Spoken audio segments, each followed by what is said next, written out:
What's going on, guys? Welcome back to another episode of Nutrition Talks with me, Tyson the Trainer, here to share with you free, no BS advice for nutrition, for health, and everything you need to know that's simple and easy to follow, right? Today, I'm going to share with you how I overcame my a little bit of my disordered eating, especially when it comes to managing foods I keep in the house.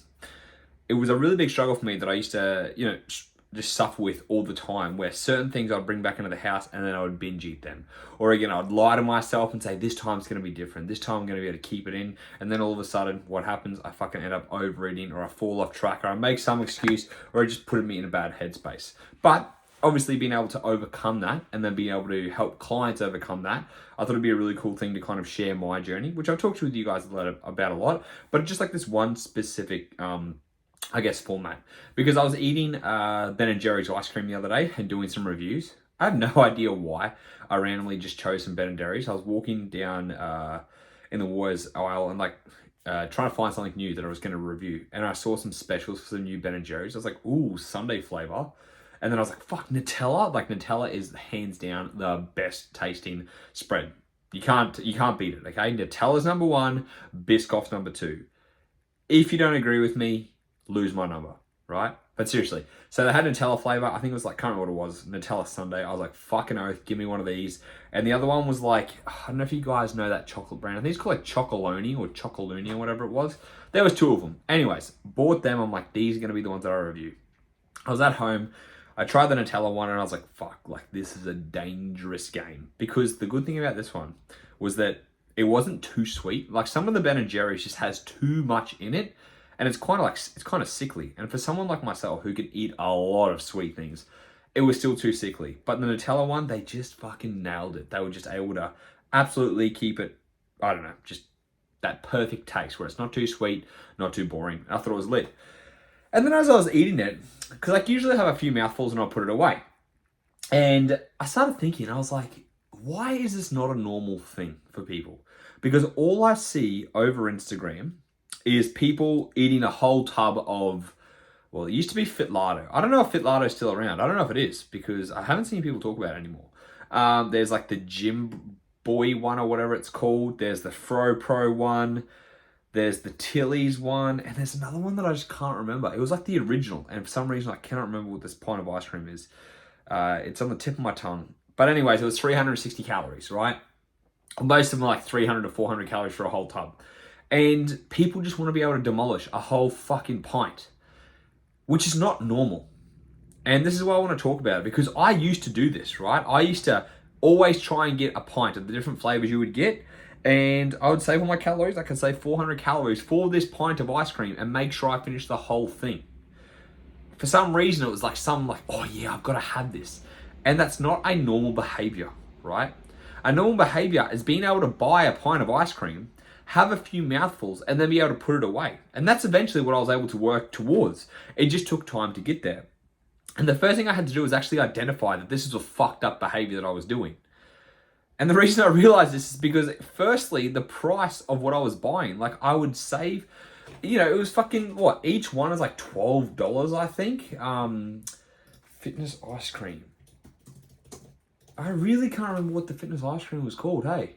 But yeah, I'd save up, it was like fucking $12 or whatever it was. Halo Top, right? That's when it all started coming out. I was like, all right, save up $8 to $10 for a pint of ice cream. And when you think about that, if I was literally having one every night, or maybe one every second night, if you have one every night, that's $56 worth of ice cream in a week. And I didn't think about it at the time because, I get to eat a whole pint of ice cream. Then I started realizing that even though I was full, I was stuffed, I would still try and finish the ice cream because I had the calories and it's only 360 calories. So then being able to identify that, I was like, actually, this probably isn't a good thing. And again, looking at what's in Halo Top or any of these other fitness ones, Gym Bod is another one that I was talking about. Sorry, not Gym Boy. So just to be able to talk to you guys about this now, let's look at what's in this, right? Reconstituted skim milk, yep, great. Sugar, normal. Resistant dextrin, can't even say the word. Sugar, corn flour, palm fat, potato starch, fat reduced cocoa powder, dextrose, tapioca starch, natural flavors, salt, emulsifier, raising agents, acidity regulator, cream, sweetener, which is a sugar alcohol, skim milk powders, stabilizers, emulsifiers, again, with another sugar alcohol in there, carrageenan, vegetable gums, exhausted vanilla powder sweetener, okay? Stevia. All right, so with me explaining that, when people go, oh, well, if it's got so many ingredients, you know, like you don't want to eat it. I don't want to go down that route of being like, if it's got too many ingredients, you can't pronounce. Because if you look at the ingredients of banana, you can't pronounce half the fucking things in a banana too. So I don't want to talk about like the chemical side of things, but I just want to cover up a few things here, okay? Having resistant dextrin, having palm fat, having tapioca starch, having resistant starch, having emulsifiers, having raising agents, having sugar alcohols, having another emulsifier, having glycerin, having xanthan gums. All these things, which are basically 0-calorie fillers, are what give people gut issues, all right? Like, a lot of people don't realize this, but they want to blame dairy, they want to blame gluten, they want to blame all these things, which I was thinking, like, oh, what's wrong with my stomach? What could it be? And I was in denial about the amount of fucking sugar alcohols, gums, and sweeteners I had in my diet. And from this alone, eating this whole thing in one go was causing hecticness on my gut. Not only was it causing me to be bloated and gassy, it was just like, again, causing havoc on my gut. Like, I would sleep not well because I would be having stomach cramps from having this ice cream. And not only that, I was bloated as hell the next morning. Like, I used to have like a pregnant stomach. It was actually funny because when I was back at the gym, the old gym manager used to make fun of me. He's like, you look like a pregnant lady, because I would eat lunch. And again, the same type of thing. I'd have a lot of sugar alcohols in there and a lot of sweeteners in certain things. Like, I'd have the sugar-free jelly. And then I'd make sure that I added sugar-free maple syrup. Like, I talk about these things because that's what I did. And it was just a bad thing, right? So with looking at this stuff, like, that's what I'm going to tell you. So all those ingredients that are in, Halo Top. Now let's look up Ben & Jerry's. I'm just going to tell you guys. Now again, like, you know, I'm not saying Ben & Jerry's is the better choice health-wise, because the amount of shit that's in a Ben & Jerry's, right? But let's have a look at the ingredients. So they got cream, concentrated milk, sugar, flour, same thing, sugar again, eggs. There was actually egg in the other one too. Butter. Coconut oil, vanilla extract, coconut powder. They have guar gum too, which is the same. They don't have any sugar alcohols. They don't have any emulsifiers. They don't have anything else except for guar gum. All right, fair enough. So there's a lot less in there. However, in saying that, these both cost $10. You could definitely eat a pint of each, absolutely. But you could eat a pint of the Halo Top once a night and still be 360 calories. If you eat a pint of Ben & Jerry's once a night, like, there's 4 servings in one Ben & Jerry's, and each serving is nearly 300 calories. So 1,200 calories in one pint of Ben & Jerry's compared to 360 calories in one pint of Halo Top, which is, of course, a no-brainer. It's like, people are like, why wouldn't I go for the Halo Top? Of course. But that's not the issue. It's like, why do you have to eat the whole thing? Even if you chose Halo Top, why don't you eat half of it? Because what you're doing is you're causing yourself to overwrite your hunger issues, overwrite your hunger. Choose always the lowest calorie, thing you can choose. Ignore gut disruption. And just try and you're moving yourself away from eating like a regular person, because you're always looking for low calorie, high protein, low, sugar, all these type of things where it's like, you got to eat like a normal person at the end of the day. All right.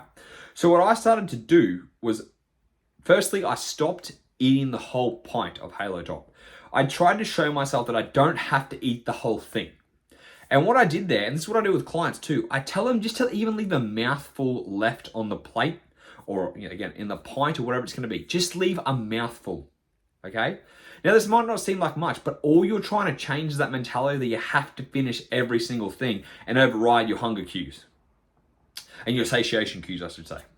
And all you're trying to do is showing yourself that you don't have to have everything all in one night, as much as you want to. And again, we've all polished off a pint of Ben & Jerry's before, I assume, which is fine. But we want to change that habit where it's like, it's normal to not eat a pint of ice cream in one go, all right? And again, it's as simple as leaving one mouthful. And you might be like, that's a fucking waste. Well, yeah, it does seem like a waste, right? To leave one mouthful. Like, why don't I just finish it? It's not about why don't you just finish it. It's about why don't you just stop with one mouthful? Because the next time you might leave two. And this is literally how I started to change my relationship with food, and especially finishing the pints of ice cream, is I slowly moved away, and week by week. It took a long time because I did this all myself and I had to teach myself, but I just left more and more in the tub. I got to a point where I'd have 3 mouthfuls every night. And like the Halo Top would last me a while. And then I was like, wait a minute, this is like nothing. Like this is no calories. I also realized that Halo Top tastes like shit. I was like, this isn't even fucking enjoyable if I want to have 3 mouthfuls. What's the point? So I actually started eating regular ice cream again. I know, right? Shock, regular ice cream. And I was like, oh, okay, so I can have 3 or 4 mouthfuls of like, again, I actually didn't start eating Ben & Jerry's. I went to, I just started getting, like, even just like Paddle Pops and shit. Like, again, Paddle Pops like 80 calories, but it was just eating a regular ice cream that I had to teach myself. And then I got into Ben & Jerry's after that because I found out all the different flavors. And I was like, okay, I'm going to see how long I can make this last in the freezer, which is really, really tough because Ben & Jerry's tastes good. But I said, all I have to do is leave at least, like I just made myself a goal, have it over 2 days at least. All right. And the same thing, I apply what I did. I would say, okay, I'm going to only have a few mouthfuls or I'm going to leave 1 mouthful left, even if it's over 2 nights. If that next night I only get a mouthful, fine.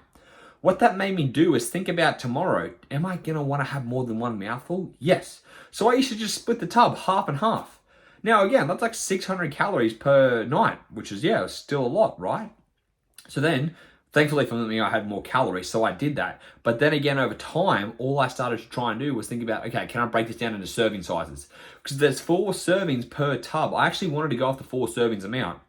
Okay, like weighed it out. 100 grams is fucking nothing. It's actually quite disappointing. But that was then what I made my challenge, is to have it over 4 nights and fit the serving sizes. And then I was able just to have it like a regular thing. Some nights I didn't have it, other nights I did. Not only that, I started saving so much fucking money because I would go through like not even 2 pints a week when I was having 1 serving a night. Like think about that. You go from spending, let's say for example, you are having 1 a night. You go from spending, let's say $50 to $70 a week on fucking ice cream down to not even $20 on ice cream. That's a pretty big difference when you think about it. Like, that's like a third of the price, which is fantastic. So it also saves your money. Another thing that also helped me is when I got Messina. I would get a liter of Messina at a time. The reason I would get a liter of Messina is because there was so much there. And having that abundance of Messina all the time allowed me to keep it in the freezer. Not only that, is I also shared it with my housemate and I shared it with my partner. So there was 3 of us eating Messina instead of me eating by myself every night, sitting in the fucking, in the dark, eating my food. That community focus also helped me improve my relationship with food, because then I'm like, oh, actually, I can't look like a glutton in front of my housemate and my partner. And also, it's just like being, you don't eat as much because, oh, it's actually sharing. So even if you got a pint of ice cream, if you wanted to share Ben & Jerry's between 2 or 3 people, that's another great way to show yourself you don't have to have a whole pint. And it also actually makes you regulate how much you're going to eat, because you're not going to be selfish. Okay, so these are little strategies you can implement over time, and these are strategies that I work and do with my clients. So what I want you to do from this, I want you to implement this. I want you to even just leave 1 mouthful left of a pint. And I also want you to eventually be able to move away from that bullshit sugar-free stuff and choose ice cream you actually enjoy. Because look, you might enjoy fucking Halo Top or Fit Lighter or whatever, but I guarantee you a regular ice cream tastes way fucking better than any of that shit.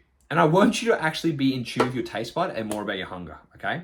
Now, this may seem tough, and a lot of clients that come to me, they do struggle with this, which is why they have me for accountability. So if you need the support, this is also why I have my online nutrition coaching, which you can click on the link in the bio if you want to check it out. And then at least that way you've got me giving you clear criteria, because at the end of the day, I've done this before and I've taken clients through it.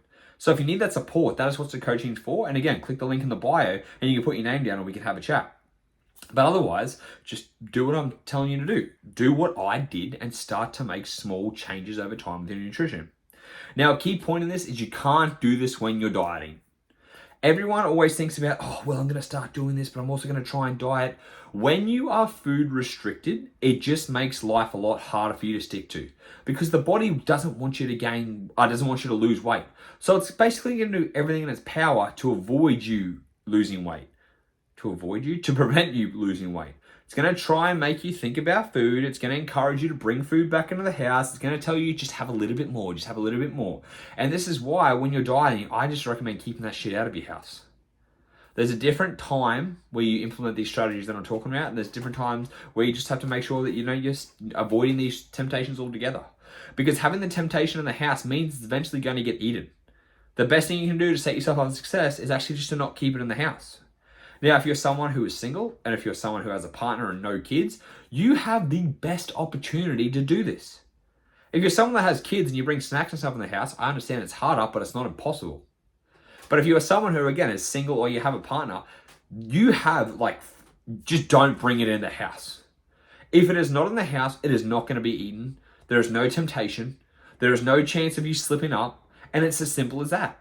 And then when you finish dieting, when you're in a maintenance phase, this is when I teach people about bringing foods back into their house so you can actually keep it in. Because you don't want to avoid foods in your house forever.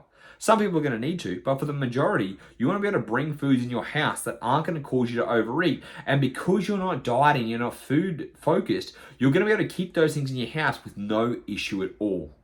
It just takes time to, again, do that. And that has to be at maintenance, not while you're dieting. A lot of people will be like, yeah, well, what am I supposed to do if I'm dieting? Do I have that whole pint of ice cream? No, you don't do that either. Because that's not helping you manage your good food relationship.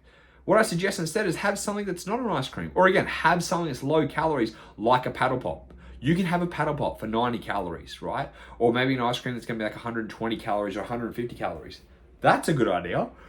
Pardon me. But do not bring a pint of ice cream in the house or a large container because you're most likely going to overeat it. One thing I do when I'm dieting is I don't keep ice cream in the house. But secondly, I go and get Messina because it's only a single serving. I can't bring it back to the house. So I no longer buy the liters. I just buy a single serving when I'm dieting. Because even though I have a good relationship with food now, the chances of me going off the rails and overeating that whole liter of ice cream when I'm dieting increases dramatically. Because it's not just like, oh, well, no, I just need to have more self-control. Look, you will notice you have way more self-control when you don't have food focus, when you're not fucking hungry all the time, when you're feeling full, when you also realize that, oh, I've still got calories left over. Your food focus isn't there. You can say no to things. It's like a superpower. You're like, oh, what? Why can I say no to things now? Oh, actually, it's because I'm not fucking depriving myself of food. Whereas, on the other hand, when people deprive themselves, of course you're going to want to say yes. Like, yeah, you might be strong enough to say no sometimes, but then other times you're going to want to say yes, or again, something slips through the crack, and that's what throws you off track. And it's funny, because in the back of your head, you'll go to the shops, and you'll be like, oh, should I get this? Nah, last time I didn't. You know what? Fuck it, I'll get it anyways. And then what happens? You fall off track. And you're frustrated with yourself because in the back of your head, you should have said no. You should have just avoided it completely and you should have kept it in the shops. But instead, you decided to buy it because you told yourself, this time's going to be different. Actually, you know what? This time, I'm not going to do this. I'm going to really be in control. And you don't do it. You lie to yourself again and it happens. So with this implementation of also being able to say no to things, it just comes down to being able to not being food focused and to not be in a diet. So to improve your relationship with food, you actually have to not be dieting. And that is a huge component here that you need to think about. Do not diet when I'm telling you to start implementing these things because it's going to be very hard to control. You're never going to be satisfied. You're always going to want a little bit more. And trust me, I've been there many times before. And that's why I'm sharing this with you because it's what I do with myself. And it's also what I do with my current clients who are not dieting when they're in maintenance. When you're dieting, there will be some food you can keep in the house and they're not going to cause any issue and you can have it in moderation. That's fantastic. You need to know what those moderation foods are. But if there are trigger foods that cause you to overeat, you do not want to keep them in the house because they're going to fucking throw you off track and then it's going to break down that positive momentum you've been having. It's going to stop it. It's going to make you go backwards. You're going to feel like shit. You're going to be upset at yourself. Whereas if you just avoid that temptation altogether, there's no chance of it happening. Okay? So again, a lot of takeaways here. Number 1, do this when you are not dieting. Number 2, work on small wins over time by eating a little bit less, or again, saving one mouthful at least, or 2 mouthfuls, or whatever you can do, and try and allow that food in your house to last longer than 1 day, especially if it comes to a pint of ice cream. And this is a simple thing you can do to implement. It's going to make your life a lot easier going forward when you start to do this. And it may not be able to, you may not be able to do it at first, which is fine, but it's going to take time and you're going to eventually get there. All right? So I hope this podcast was helpful. If you did enjoy it, I need you to do me a favor. I need you to give this a share and I need you to tag me on Instagram, okay? Because I can only reach people if you help me spread the word about my podcast. And I love giving this information away for free and I love helping people, but I do need your support. So do me a favor, click the share button, tag me, and I'll see who's tagged it, and I really appreciate it if you do. And until next time, my friends, I will speak to you then.